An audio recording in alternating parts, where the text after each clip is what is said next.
এটা খেয়াল তুই রেখেছিস? ওখানে কিন্তু 20 লক্ষ টাকার অস্ত্র আছে। ওটা যদি মিস হয়, কোনোভাবে অন্যের হাতে, পুলিশের হাতে পড়ে, তাহলে কিন্তু তোর সমস্যা। শোন, ওই যে বাড্ডার যে নেতাটা, সেই নেতাটাকে তোকে করতে বলেছিলাম, এখনো কেন করিসনি? আমি চেষ্টা করতেছি বস।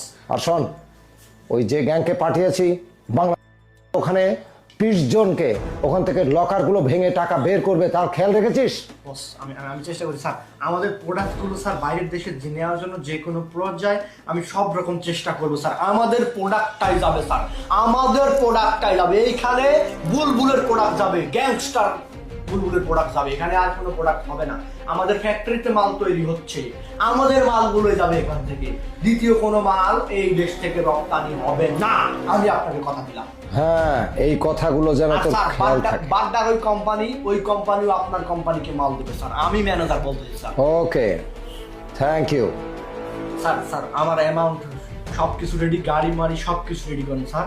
আমি আজকের রাতের মধ্যে ফ্লাইট রেডি করতেছি। প্রোডাক্ট বাংলাদেশ থেকে আজকের দেশে দিনের মধ্যে যাবে স্যার। তোর একবারে মাল্টিপল ভিসা রেডি করে আমি একদম ওকে করে রাখছি। তুই যে কোনো সময় যে কোনো দেশে চলে যেতে পারিস। হ্যাঁ স্যার, আমি তো বলছি স্যার, এইখান থেকে শুধুমাত্র বুলবুল ভাইয়ের নাম হবে স্যার, আর কোথাও কারো নাম হবে না স্যার। শুধুমাত্র বুলবুল ভাইয়ের নাম হবে স্যার। আমি এখনই ফ্যাক্টরিতে আসছি স্যার। ওকে ওকে নয়ন, রাখছি তাহলে। ঠিক আছে স্যার, ঠিক আছে। কি হলো? কার ফোন ছিল?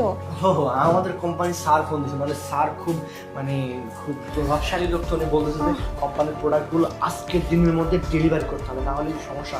শিপ চলে যাবে তো। আমি আসি। হ্যাঁ, শোনো, তুমি এখন কি অফিসে যাবে নাকি? হ্যাঁ,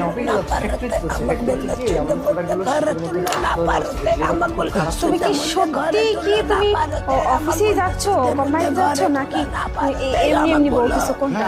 আমি এমনি কেন বলছি, আমি সত্যি বলতেছি। দেখো না, তুমি কিন্তু আমার কাছে মিথ্যা কথা বলো না। এইভাবে তাকাচ্ছ কেন আমার দিকে? আমি তো সত্যি বলতেছি স্যার।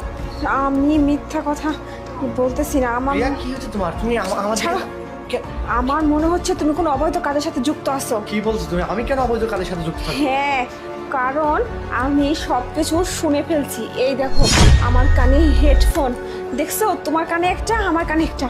আমি সবকিছু জেনে গেছি। তুমি কোনো অফিসে যাও না, তুমি অবৈধ কাজের সাথে যুক্ত, তুমি গ্যাংস্টারের সাথে যুক্ত। তুমি আমার সাথে কাছ থেকে এত বড় কথাটা লুকিয়ে গেলে। তোমাকে আমি কত বিশ্বাস করি, ভালোবাসি, আর তুমি অবৈধ টাকা ইনকাম করে আমাকে খাও। আমি তো এই সুখ চাইনি। আমি তো জানতাম তুমি একজন ভালো লোক, ভালো চাকরি করো, ভালো কোম্পানিতে তুমি চাকরি করো, আর তুমি কি না অবৈধ কাজের সাথে যুক্ত, তুমি অবৈধভাবে টাকা ইনকাম করো।